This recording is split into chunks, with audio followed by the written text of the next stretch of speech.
afternoon, and welcome to the Voice of Wisdom. With over 60 years of experience as an investment banker, entrepreneur, investment analyst, economist, and venture capitalist, Morty Davis is Wall Street and capitalism personified. The over 400 companies for which he has raised more than $3 billion over the years have created a countless number of jobs and exciting new products. Through the Voice of Wisdom, Mr. Davis explores, analyzes, and debates the most topical political, economic, and social issues facing our world today. Joining Mr. Davis today for a discussion on the run-up to the Iowa presidential caucuses is Len Carter. Len is an investment banker, business consultant, and private investor. And now, Mr. Davis and Mr. Carter. Welcome back. Good to be with you again. It must be Wednesday, 6:30. Every Wednesday, 6:30. Anyway, thank you for all the contacts, all the wisdom you sent me. I really appreciate it. All the criticisms. It's all helpful. It makes me hopefully a little more knowledgeable and a little smarter. So keep up the good work. Anyway, I love you all. You're a very special audience. And in fact, I want to give you a little lift up and what do you do? What do the coaches do before the football game? They give them a gun talk. Pep talk. Yeah, I want to give you a little pep talk. You should have a pep talk every day of your life, because I want to add to your happiness, at least your, maybe happiness is too strong because you feel like you got to be high, to your appreciation of life, for your joy, for your, rather than just happiness, appreciation of what you are and what every day brings to you. You're very special, each one of you. You should know that, and you should be proud of yourselves. You should always walk with your head up high, because you're very, very special. The Torah says, the Bible says, you were made, each of us was made in the image of God. There's only one of you like you in this country. There's no exact replica. So just appreciate all that you are. And if you have your health, that's so much better than having $1 billion. So you're very rich. And even if you have only 80% of your health, if you don't have a drastic problem with your health, you're doing great. And as I urge every week, the way to be happy is to count your blessings. And the simple blessings are the ones that your fingers work, that your eyes work, that your heart works. That's at the simplest level. But as I mentioned to you before, there's a song that the best things in life are free. And that's true. The sun in the morning, the moon at night, the sand on the beach, the waves banging against the shore. The simple things can make us happy. And owning an airplane or a yacht, which, I could have owned with all of my contemporaries, the guys that I graduated Harvard Business School from. Most of them, when they made their score, when they made their real income, big saving, they all have their own yacht, their own airplane. I got rides often. I see how much trouble it is. When I go on a plane, they got to check with the pilots that are going to be there on time. Do we have hotel reservations for the pilots? When we get to our destination, did they order enough food for the flight back and forth? Did they check out the safety of the plane and the just about it's a burden. It says in our teachings from our sages, from our forefathers, that the more possessions, the more anxieties. One of my friends hired a captain for his yacht. He bought a yacht, and they were having a show down at the lower part of Manhattan with hundreds of ships, yachts, every kind of ship.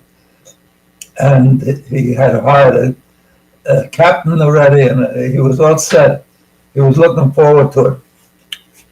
And on that weekend, when they had all these yachts and different kind of ships, right down at the lower end of Manhattan,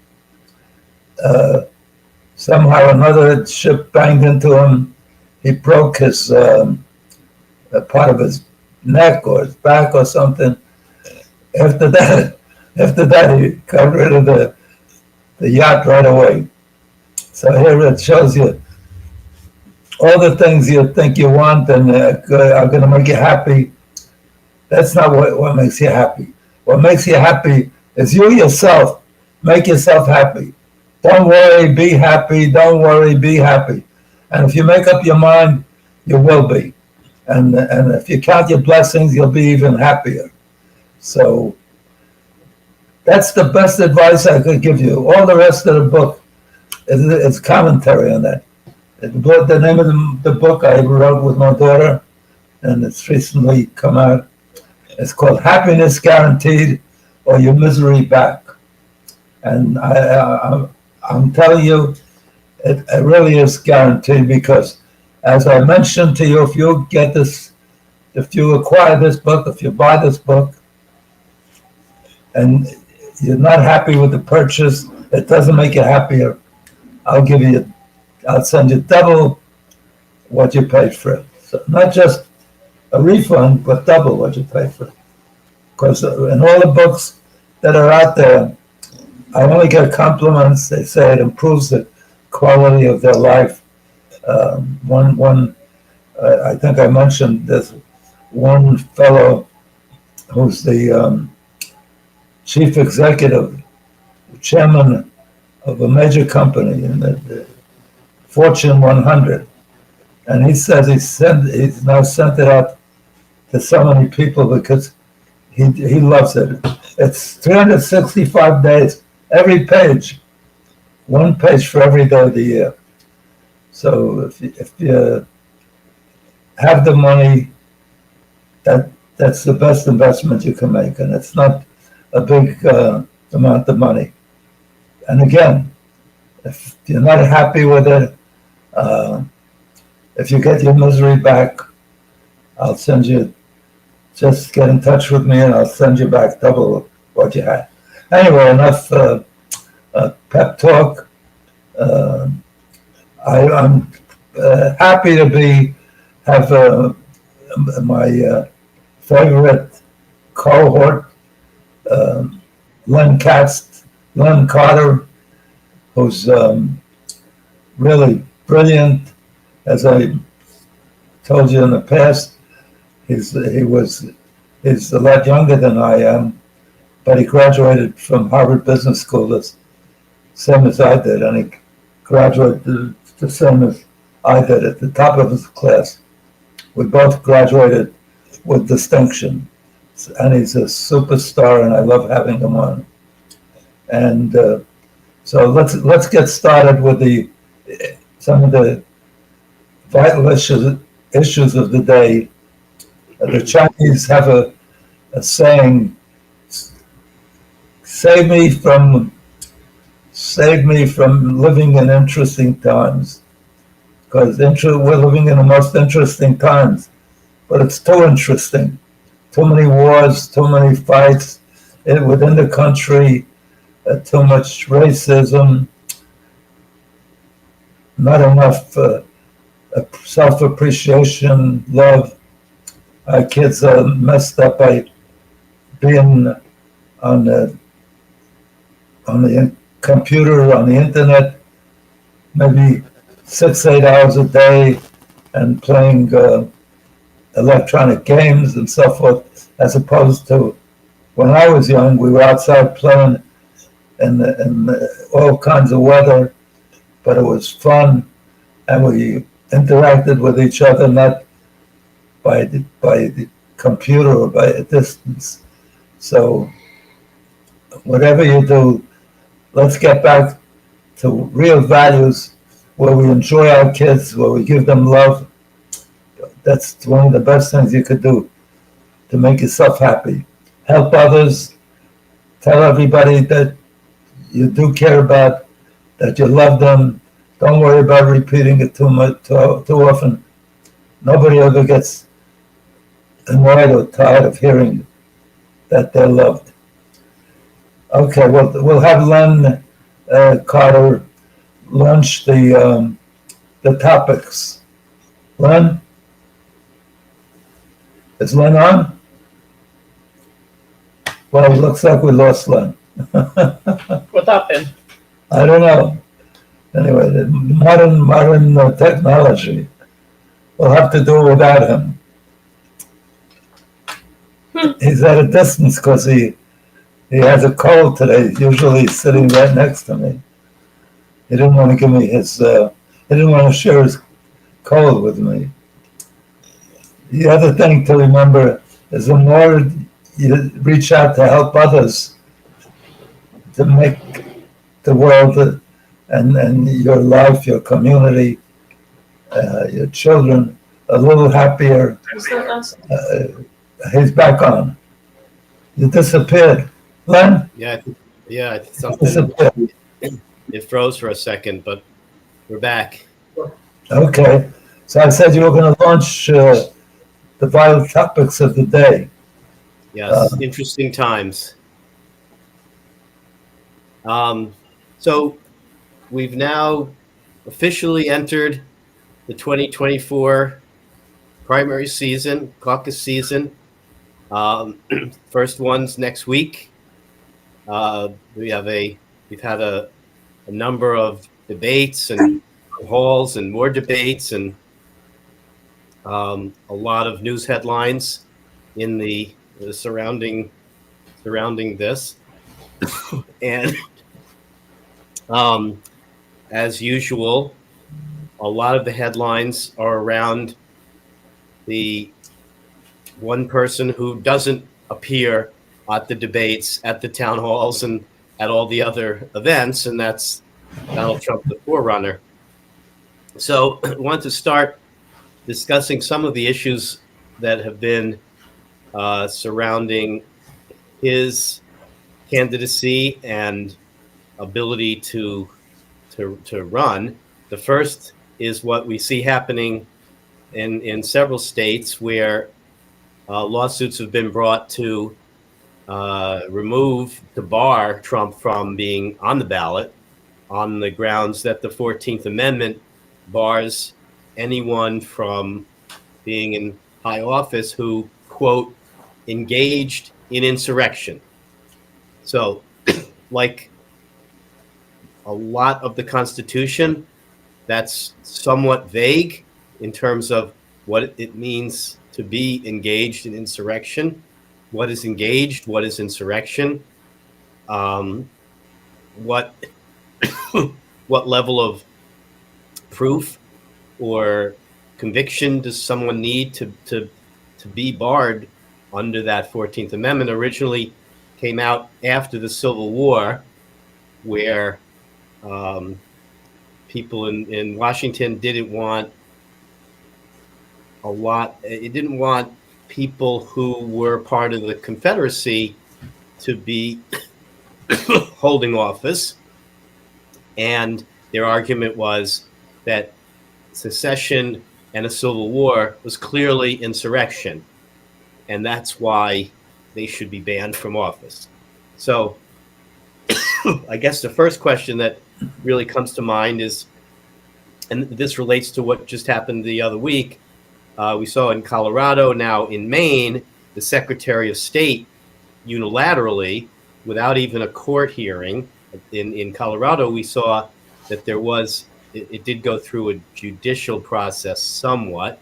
But here in Maine, the Secretary of State unilaterally barred Donald Trump from the ballot. So you think that's the right decision? The next step will probably be getting to the Supreme Court quickly. So, because these issues are time-sensitive issues, they affect whether the candidate can be on the ballot in the primaries. So, starting off, is that the right decision? And then, right or wrong decision, what do you think the Supreme Court's going to do about it? And how do you justify the right or wrong decision in the context of the 14th Amendment? Well, it's interesting. Like everything else with human beings and with politics particularly, there's two sides, and both sides have strong advocates and strong arguments in favor. So some people say Trump should definitely be banned from appearing on the ballot. He's not qualified to run. Worse than that, they've said that before the January 6th and so-called insurrection, although many Republicans and Donald Trump himself says it wasn't the Republican Party or his followers, the MAGA followers. It was really it was just a bunch of tourists that got carried away. So they weren't terrorists, they were tourists.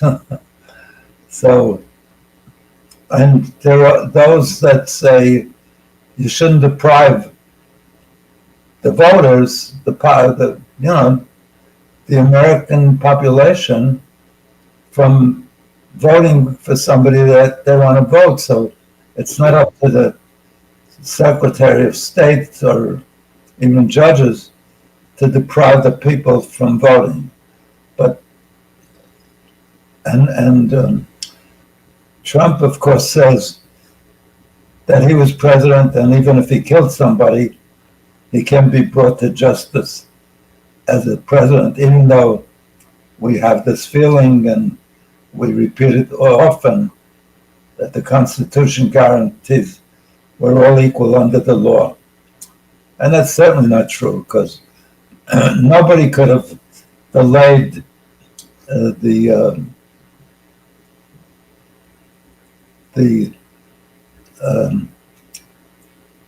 implementation of the cases against Trump, so that he could either be legitimately relieved of the pressure of being accused of being viewed as an insurrectionist or a criminal, or even be in jail. And one of his strategies, apparently, with his lawyers is to stall as long as he can right through the election this coming November, about 11 months or 10 months away. And if he wins, if he should become the president, he would perhaps be able to pardon himself if he did any sins, or certainly they can't prosecute him while he's president, although it's supposedly for sins related to his job as an officer, the chief officer of the country. So he insists that he's immune, that they can't prosecute him, and that everybody that's attempting to do that is just vicious. They want to destroy the country and so forth. But there is, good arguments on both sides that you should leave him on the ballot and let him run. And others say, God forbid he's going to destroy the democracy, because he didn't agree to transfer or to agree that Biden won the election, even though there's been no evidence. He insists that the last election in 2020, when Biden got elected, was a fraud. He even said a number of times now that one of the first things he's going to do is lock up Biden and all his and head of the Justice Department, all the people that are bringing all these vicious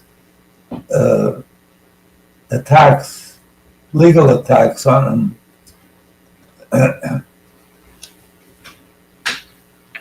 Excuse me. And that he's going to, there's about several hundred people now that have been arrested for what they did during the January 6th insurrection or riot or something. The first thing he's going to do, he says they shouldn't be in jail. They're heroes. They're patriots. So my view is that he's done enough to at least question whether he should be allowed to run. But it's going to be up to the Supreme Court to determine whether he qualifies, whether he should be on the ballot, and let the people make up their mind, or his behavior was enough to for the courts to take him off the ballot. So, like everything else I said, these days we're such a divisive country and so split. My daughters and I hardly talk politics anymore because they have one view and I have changed my views, and they say, "Daddy, this is the views we have is what you taught us." And I said, "Well, the world changed, and I have different views." But I admire the arguments, the evidence they bring to the fore. It's very logical, very rational.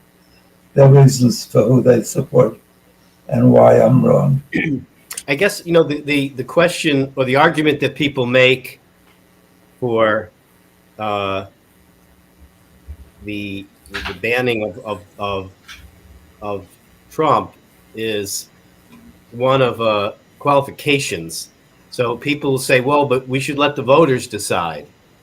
But the voters, there are many candidates that voters may want to be president, but are ineligible to be president because the Constitution has certain requirements to be president: age, natural, born in the country.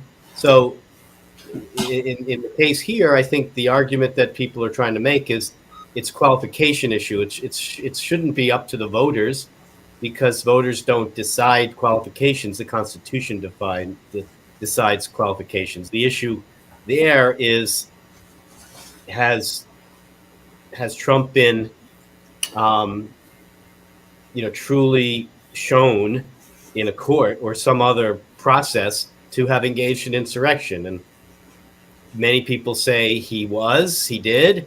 Other people say, no, he didn't. And until you prove it in court, there's an argument to say he's innocent until proven guilty. The question on delaying trials, that's an interesting one. It goes to the Sixth Amendment, which says the accused shall enjoy the right to a speedy and public trial. So, should that right, should judges or courts, should the courts allow the delay tactics of Trump, even though he's entitled to a speedy trial? But if he doesn't want a speedy trial, what do? Should the courts insist that these issues be quickly resolved or allow for all these delay tactics. Or is a citizenry entitled to a resolution so they can decide, or they can have the judiciary decide if he's qualified, if he disqualified himself. As a matter of fact, Trump's new theory is that what's her first name? Who's running against him? She's almost equal to Trump and Nikki Haley. Nikki Haley. And Nikki, he says Nikki Haley is not qualified. And his support for that position is you have to be an American citizen. And while she was born here, but her parents were only newly arrived immigrants, and she's really shouldn't be considered a citizen. The same position he took with Obama, that Obama was not an American citizen. He was almost right, because Hawaii only became a state 15 years before he was born. But when he was born, it was part of the United States, and he definitely was a citizen. So, the Constitution says you have to be more than a citizen. You have to be born here and a citizen. So yeah, born here. Anyone naturalized doesn't even count. But she was He's arguing that shouldn't count. Yeah, your parents don't have to be citizens. They don't even have to be here any length of time. Well, it's interesting, and we'll talk about this a little later when we get into the different candidates and from this town meetings the last week, because DeSantis is arguing to end birthright citizenship. That's what would give and gave Nikki Haley citizenship, even though her parents might not have been citizens. She was born here and is a citizen as a result of that. What DeSantis is saying is that when someone comes over illegally and then has a child, should that child be considered a citizen even though they were born here if their parents came illegally? Yeah, but Nick, he doesn't say that her parents were here illegally. Even if they were here legally, they were only here a very short time. Somebody could come to this country and be here an hour, right, give birth and leave. And they automatically are, if you're born in this country, you're a citizen and you're qualified to become president or voter, to anything that any other citizen is qualified to do, allowed to do, and earns the privilege to do by virtue of that condition that she or he was. Right. Yeah, birth. That the issue of birthright citizenship is just that. And I don't know if I think DeSantis is arguing that there shouldn't be birthright citizenship granted to children of illegal immigrants, but I think even he would say, maybe Trump not, but I think DeSantis would say, if your parents are here legally and you're born here, then you are a citizen. Otherwise there would be almost no citizens, right? Because what came first, the chicken or the egg? At some point, people have to be here who weren't here before they had kids. Yeah, almost every one of us, including Donald Trump, is right. And if you applied that argument, if you applied that argument to Trump, even he wouldn't be eligible for president, because at some point his parents or parents' parents or parents' parents weren't citizens when they got here, because there were people who came here who weren't citizens. So if you trace that lineage and logic back, then no one's eligible except indigenous, American Indians or whatever. Right. Maybe that's what we should do. Just have the Indians vote. So we wouldn't spend billions and billions of dollars campaigning for the nomination and then campaigning for the election. So let's talk about. Len, you want to propose that? Yeah. Only Yeah, that would take the whole field off. So let's talk about the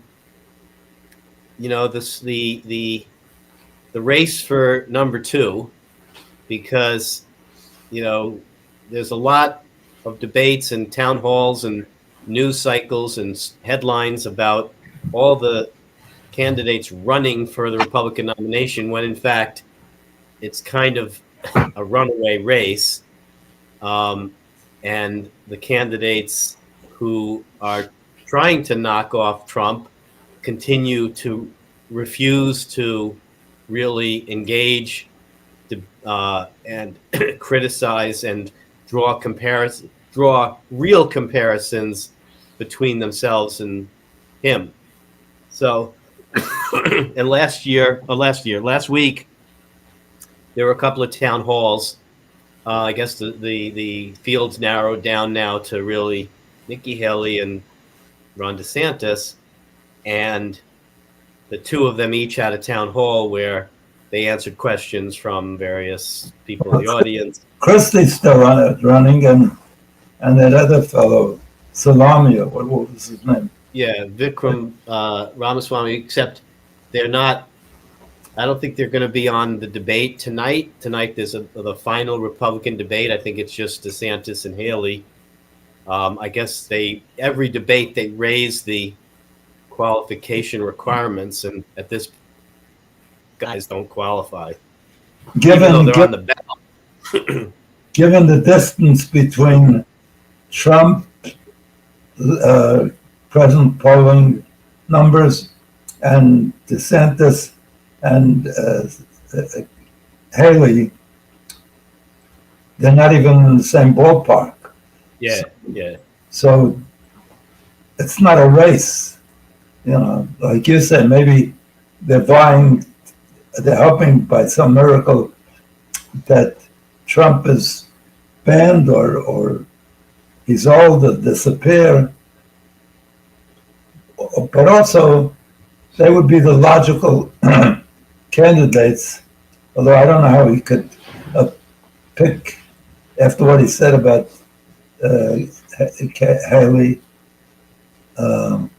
Nikki Haley, about her not being qualified. So I don't know how I could think of making her a vice president, because the vice president is first in line to be president if the president is disabled or dies.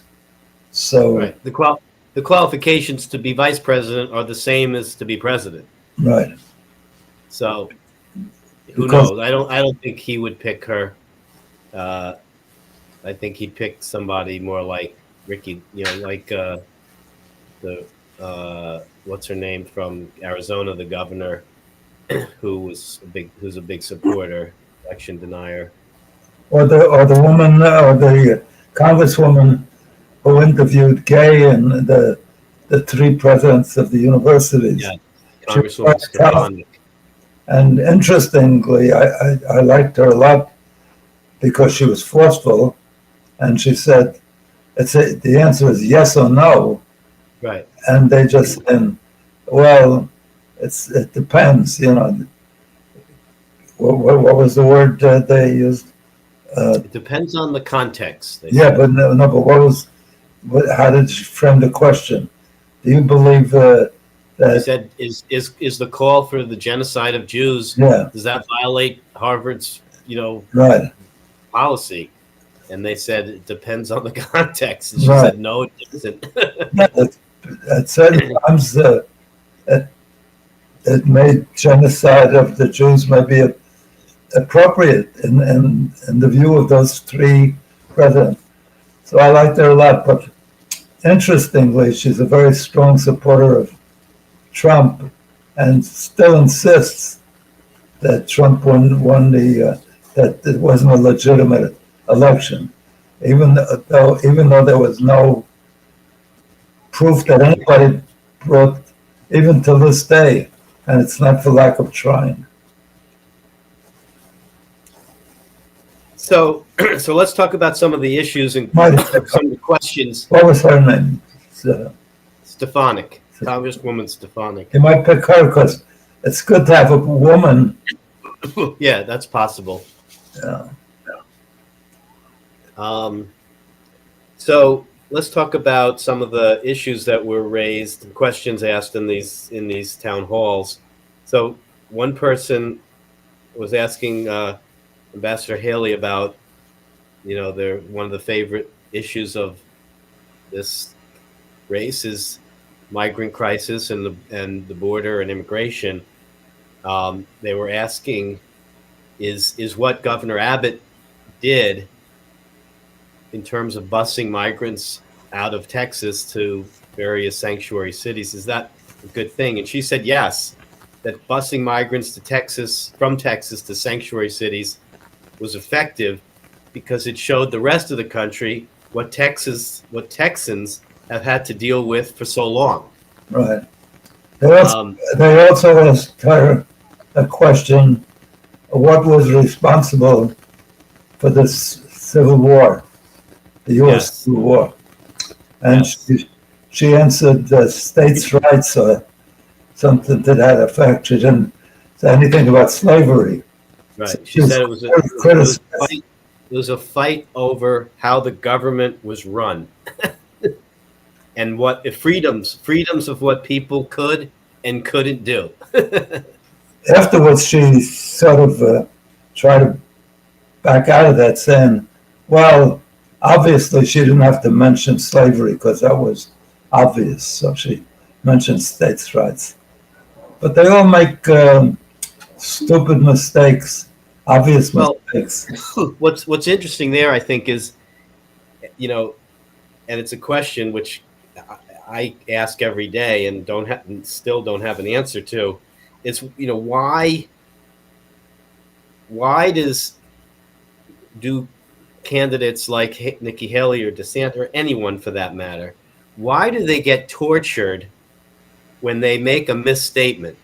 They say it was about freedom, or DeSantis, says something, but Trump, who makes those statements every day and never backs away from them, like when he said immigrants are poisoning the blood of our country, he makes statements way even worse than what they said, doesn't back away, doubles down, and yet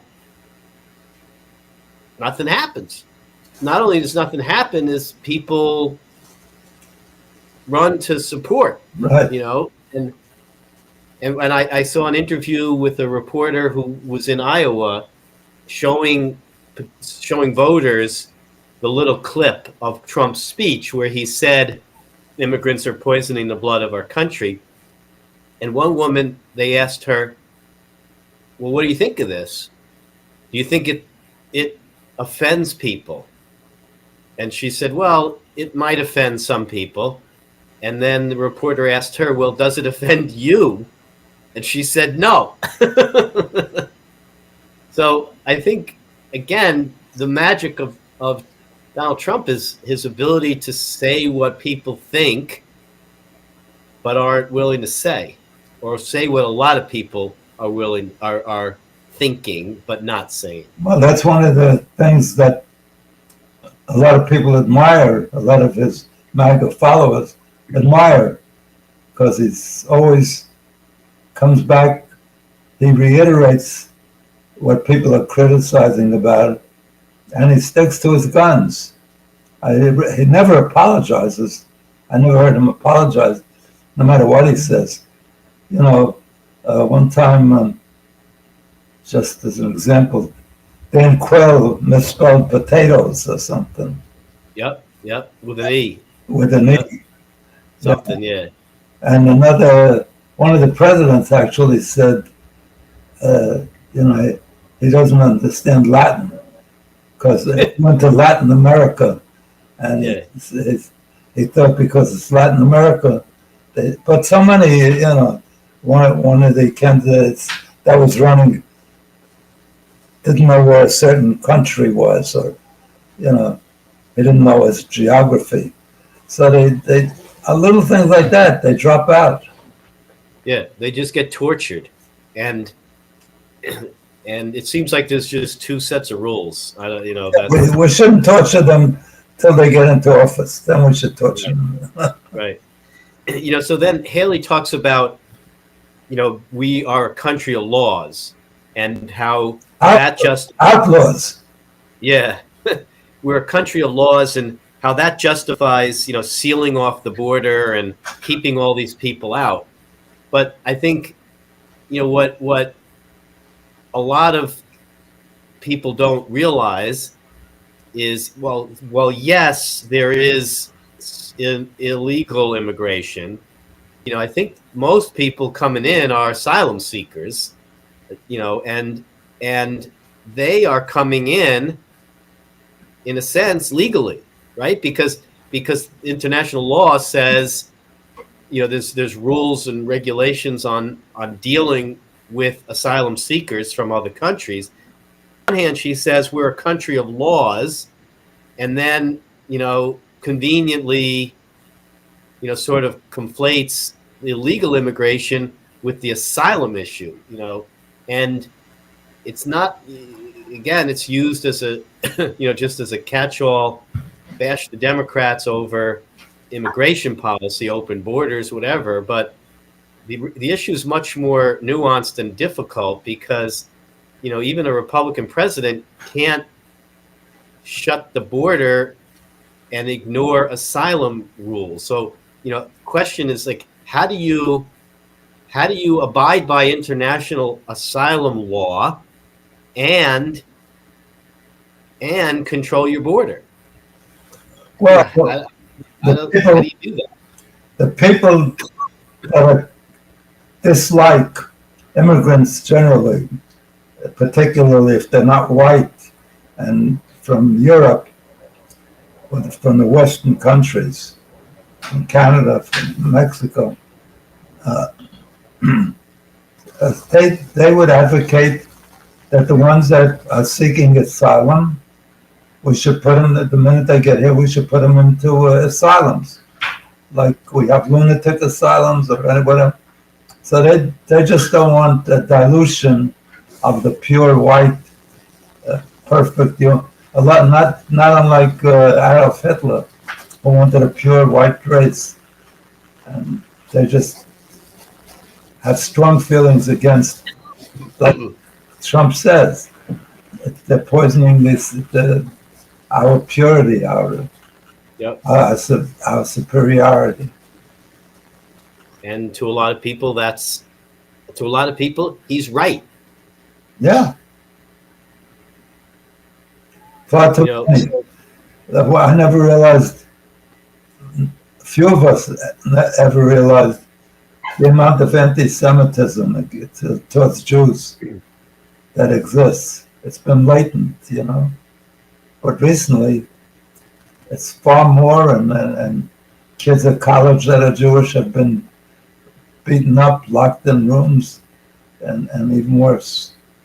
So let's talk about that, because that was one of Haley's strong suits. You know, her foreign policy. She always does have, I think, you know, reasonable perspective. You know, people may agree or disagree, but you know, I do give her credit because she did deal with the UN every day of her life, and she saw just what the UN's really like, being, you know, anti-Israel and anti-US for the most part.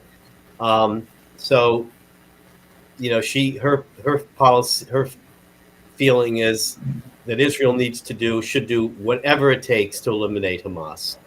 Very hard stand, shoulder to shoulder, no daylight between the two countries.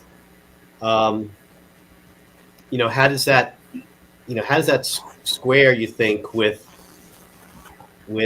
a lot of what deference, I guess the question is, what deference should Israel show toward some of the world cries for pauses and ceasefires when you see what's going on? Nobody at the UN, to my knowledge, ever responded that way when we had justifiable anger when the World Trade Center, 9/11 occurred, and we lost roughly 3,000 Americans, and we immediately attacked Afghanistan and overdid it. I mean, in my judgment, Afghanistan didn't warrant being attacked militarily, because Osama bin Laden, the one who was responsible, perpetrated this terrible murderous assault. But nobody, to my knowledge, nobody at the UN or throughout the years said, ceasefire, let's get a ceasefire, or how terrible the United States is, because they're killing maybe even as many civilians. But you kill soldiers or young, promising people. The best part of every country is they're young people. And it's so wrong. But nobody was screaming, stop. Maybe during the Vietnam War, we had a lot more rebellion. But even there, most Americans are, very much in favor of whatever their own nation does. They become more loyal. Just as we said about Trump, with any new convictions, his numbers have improved. You'd think when his MAGA followers find out that he did this wrong, the criminal act, or this is really criminal, or maybe we don't know if he did it, but is convicted by a grand jury that he did it. He has to get a trial by jury ultimately. But nobody, it's only Israel that was attacked. 1,200 people were killed the first day. Even I just read today that Blinken said, if the next day Hamas gave back all the hostages and laid down their arms, Israel would have, the war would be over. There wouldn't be.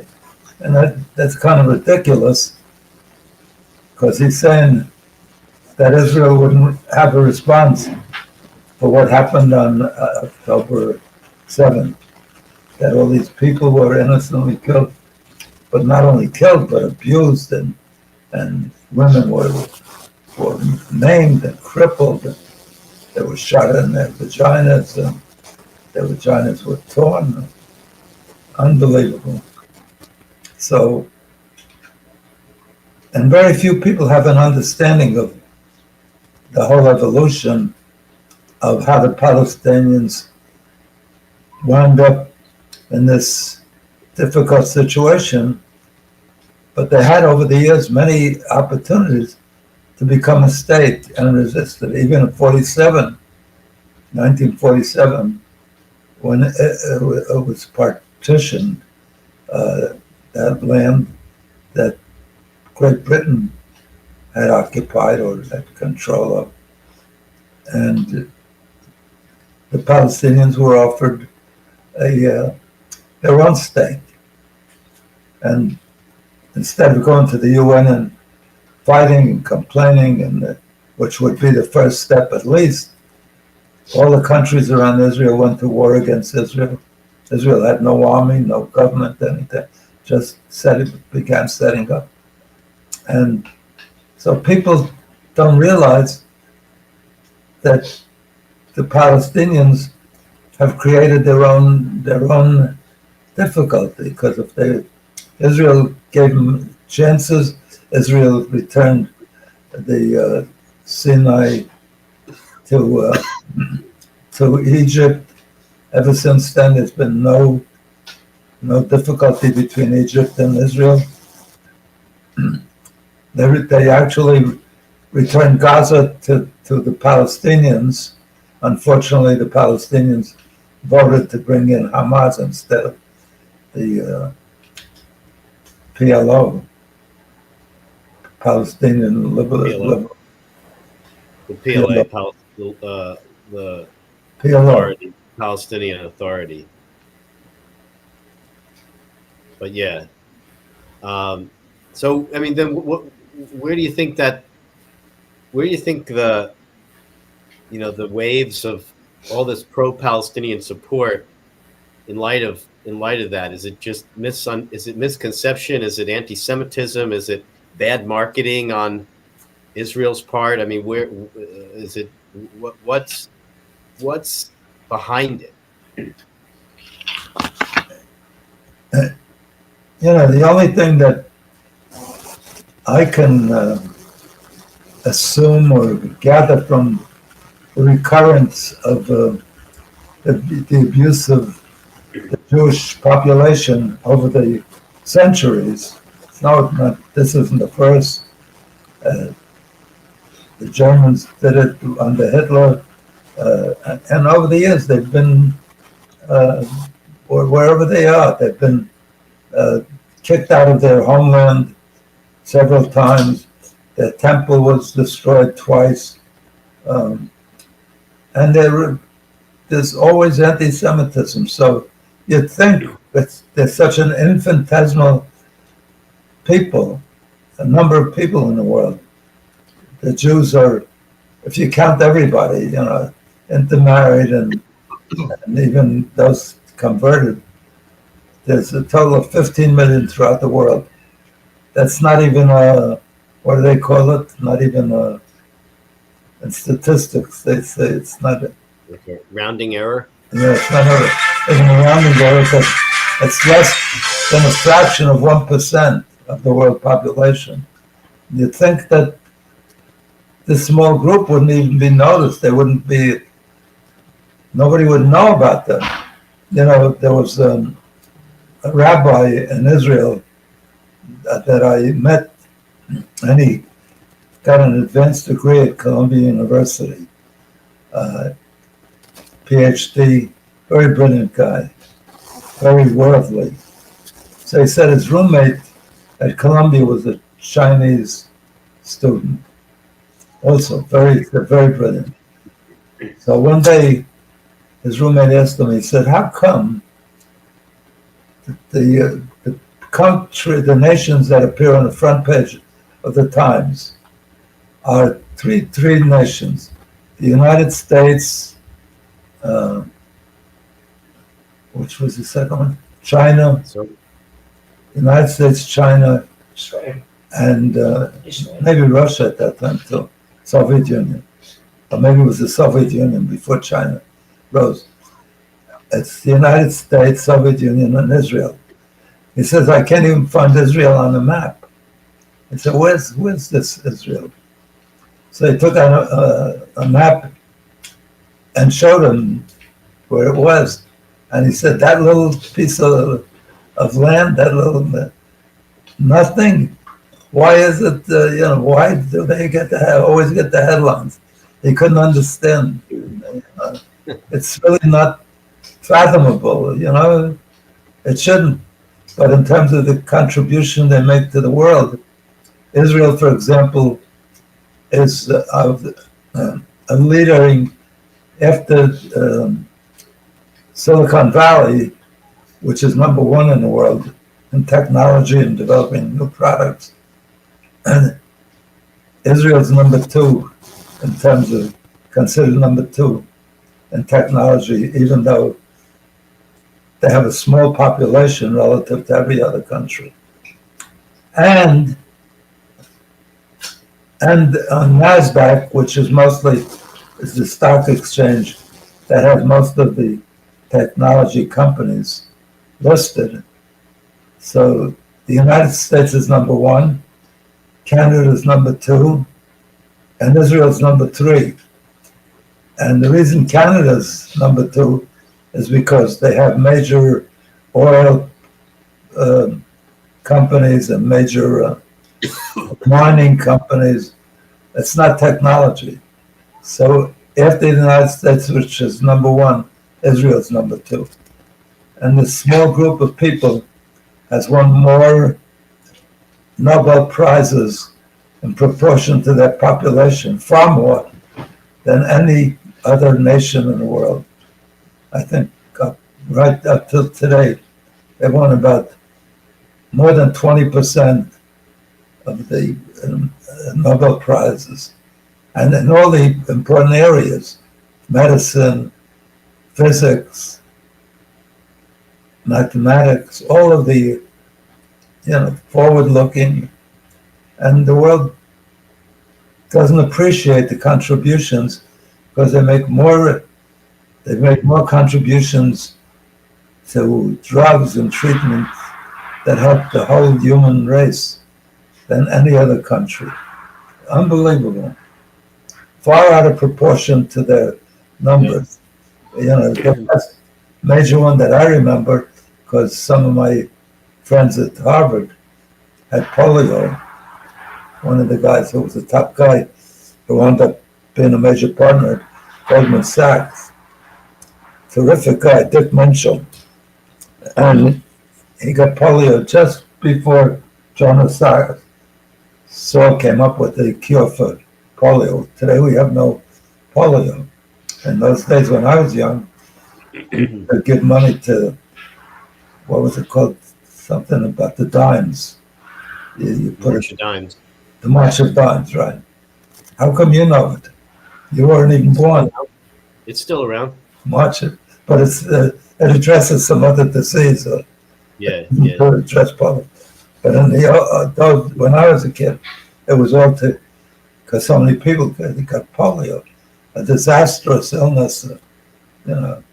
People died from it, but you became very crippled, very disabled. But that's only one, all of the medicines out there, of all the medicines out there, a vast number emanated from Jewish scientists. And even, for example, Time magazine has the man of the month or the Person of the year? Yeah, the person of the month. No more. It used to be the man of the month. Of the year. No, of the month. They have every month, the person of the month. They do every month? Okay. Yeah, whoever they have on the cover is the person of the month. All right, okay. Sometimes it's an actor, sometimes it's a newsmaker, It would probably be Haley now or, DeSantis. So they always have one. At the end of the century, when 2000 came, they took the vote of their editors and all their relative owners. I don't know who voted, but it was an important issue. And they said, who was the most influential individual through the 100-year century, the 20th century, the 1900s. And after they got through, they considered Churchill, Prime Minister of Great Britain during the Second World War, Stalin, who led the Soviet Union,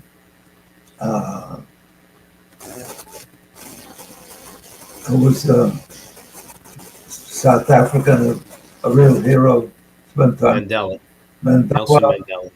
All of these were important. Hitler had an enormous influence, and so many people that were on the cover during the year. They looked at all of them, and at the end of the year, they chose Albert Einstein. So one Jewish guy out of the whole world was considered the man of the century or the person of the century. So you could see the impact. Mark Twain says, some Jewish lawyer wrote to him and said, "How come there's a economic crash in Italy, and they're blaming it on the Jews? And there's like a handful of Jews, maybe 87 Jews. Not, I'm exaggerating, but there's very few Jews in Italy, and they're blaming it all on the Jews." So Mark Twain wrote back. I have a card that's very short. It says it. He says the Romans rose to the top, the Greeks rose to the top. All of these great nation, the Greeks, the Romans, the Persians, anyway, all rose to the top and then no longer are relevant. They're gone, long gone. And only the Jew has been scattered all over the world, attacked, abused, and it's still right up at the top.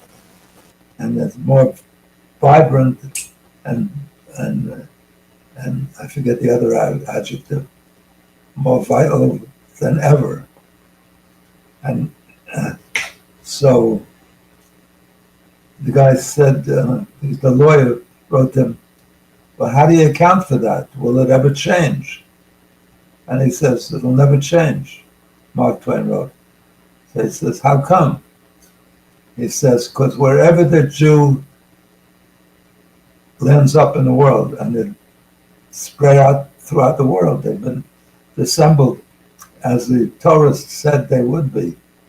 They predicted that they would be spread out, they would be scattered by other nations throughout the world. So they never really, they had homelands for a very short period of time. Every religious Jew, anyway, every year says the prayer, next year in Jerusalem. It's so attached to that place because of the Bible's mention. It's mentioned 667 times in the Torah, Jerusalem.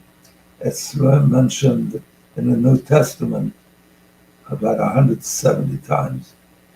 It's not even mentioned once in the Quran, and nevertheless they have the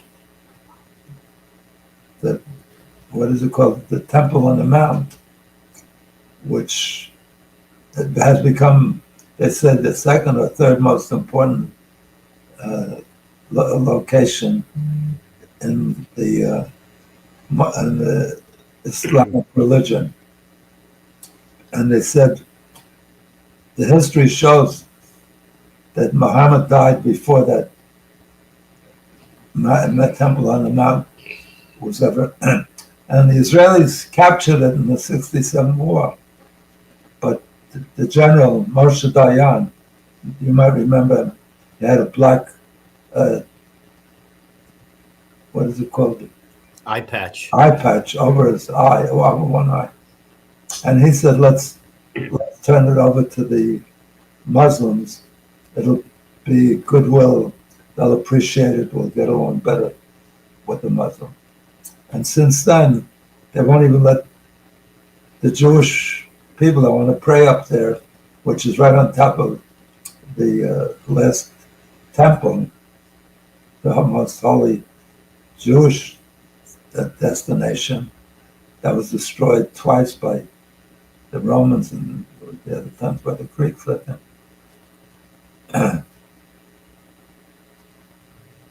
And the Jews are underneath and go to the one wall that's left of the temple, and they pray there. And some of these Muslim Arabs that are angry at the Jewish population of Israel drop rocks on the people praying below them. So, That's That's what you call no good deed goes unpunished. Yeah, that's true. And while Jordan had it, Jordan's mostly um, Palestinians. While they had it, they didn't allow the Jewish religion, or just like Saudi Arabia did, or the Christian religion, to visit their holy sites or have synagogues or churches. It's only now that Israel controls it that every religion has access to all of their holy places. So you wonder why they. Oh, so what did he say? Did I mention why they'll always be hated? Because wherever the Jew goes, he excels and rises to the top, and that will always be jealousy and envy. Will always be their problem. If the Jewish people would just lay down and be homeless and hopeless, probably they'd be totally ignored like most other minorities. I mean, with such a infinitesimal minority, it's just unbelievable. So I think we're almost out of time. So why don't we just one more thing we can sort of end with, I think, rather than on a policy or on a action plan or something. Let's just talk one last minute about character, leadership character. They asked Nikki Haley in the town hall, what would she do to mend the divisiveness in our country? And so she says that the tone at the top matters. Then they asked, they were talking, and DeSantis says, this is as close to as he got to criticizing Trump, I think, is he said, I will conduct myself in a way that you can be proud of, that someone you can tell your kids that's someone you should emulate. And I've said many times that one of the criteria He didn't say emasculate. He said emulate. Yeah, emulate. One of the criteria that I think is an important criteria for president is to be someone that you look up to, that you can tell your kids to be like him or her. Be like. That's what you should strive for. Right. And I think, it's something we miss a lot these days because,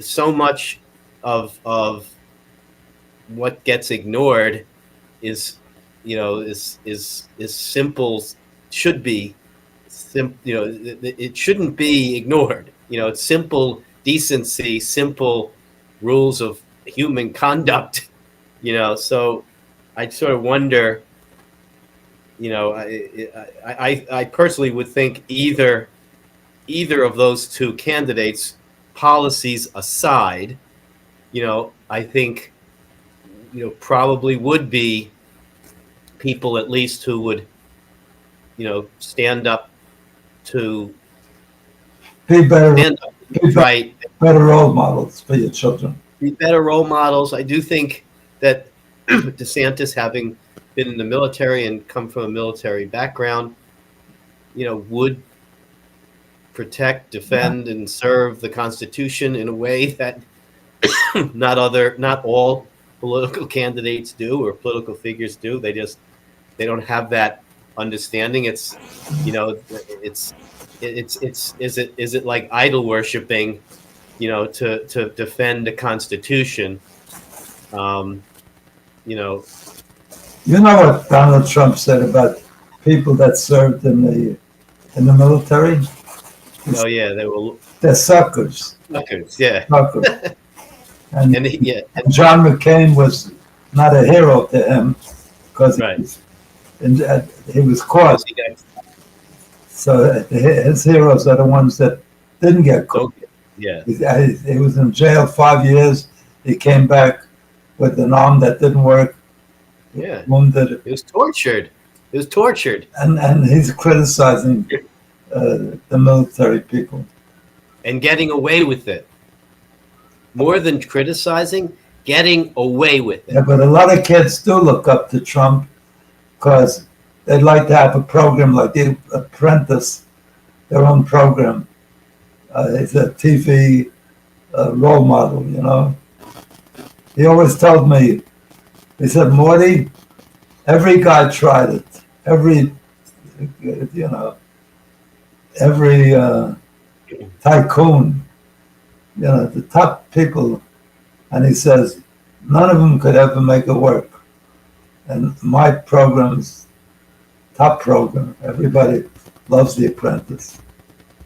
Yep. So you can't have a better role model than that. Wouldn't you want your kid to have a successful program like that? I don't know. I guess. He could say the most awful things. He's the only one in the history of the country that could run for office after they said something terrible. The minute somebody else says something, they're dropped right away. Nikki Haley said, and she was just making a joke, although that's what everyone says Trump does, just making a joke. But she said, and she was in New Hampshire, and she said, Iowa votes first, and then New Hampshire gets it right, and then we move on. So, I mean, she was just making a joke, but again, just tortured for it. I don't think she won a lot of Iowa votes with saying that. They said there's going to be a low turnout because the weather's going to be terrible. That's 5 days away or 6 days away, the Iowa. Yeah, Monday. So, but one of the commentators said, no, the MAGA people will show up because they're so zealous, so in love with Trump. So, yeah. How much time do we have left? I think we're probably about done. But she says, the producer says, anywhere between 1 and 5 minutes. So, what else you got on the agenda? So let's here's one other interesting topic. The day last week when both candidates had their town halls, which was I think Thursday night. 12 minutes. Oh, we've been on 1 hour and 12 minutes. Okay. So, all right, finish your thought. Just an interesting one. On the day that both candidates had their town halls, which was last Thursday night, there was a mass shooting in an Iowa school that day. And where a 6th grader was killed and 5 others were hurt. So the topic really didn't make the town hall discussion that much. And where it did, it was the usual mental health issue. And just, sort of, again, it begs the question, is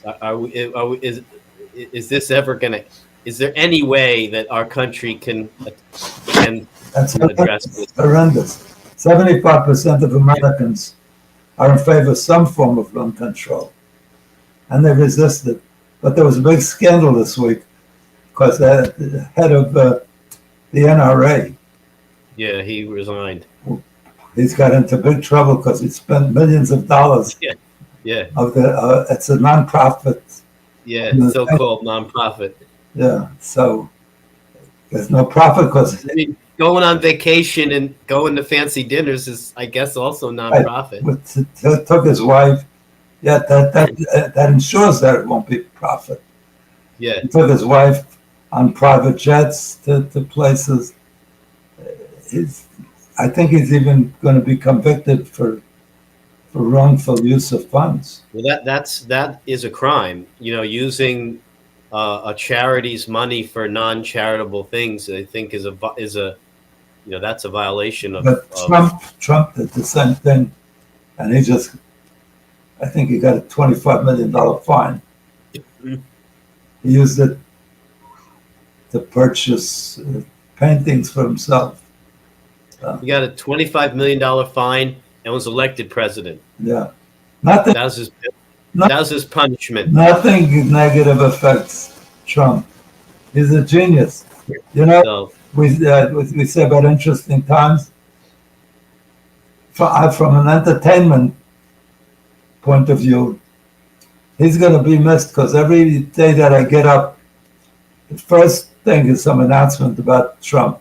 He did something awfully, even with the gun shooting.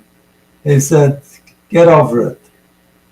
In the Iowa, he didn't say we got to do something about guns or this country has more assault weapons than any country in the world. He didn't make one comment about it. As a matter of fact, his son, Don Jr., says he loves his guns. He has a big collection. One of his favorite activities is hunting. It's interesting that in Orthodox Judaism, hunting is prohibited because you can hunt if you're going to eat the food. So that's legitimate. But just to hunt for fun is prohibited because you might shoot the animal and he might live and he's walking around tortured for who knows how long. You know? So, okay, it's been a great discussion, Thank you. Mr. Carter. Thank you, Thank you. Len Carter. You're always great. And Thank you. thank you, my precious listeners. I want to wish you a great week, a wonderful life, all good things. And remember, hold your head up high. You're very special. You were created in the image of God. So God loves you. And he gave you the most valuable thing and you should treasure it. And that is life. So use your life in positive ways. Help others. It's a good feeling to help others. Try it. When I give charity, that's what I work for these days. I had enough money years ago. I've given to hospitals, to schools, all kind of people that are lacking food, to educational institutions. And every time I get thank you notes from people that went to medical school from my scholarships and so forth. So, but it's not the letters. It's that I derive immense appreciation that I was able to do that, and pride that I see the help that it gave so many people. So try that, even if you're not wealthy, even if you're just about the surviving, you can still help a neighbor, help a kid, help your own kids. Enough preaching. Have a great week. I love you. God bless you. Thank you. See you next Wednesday,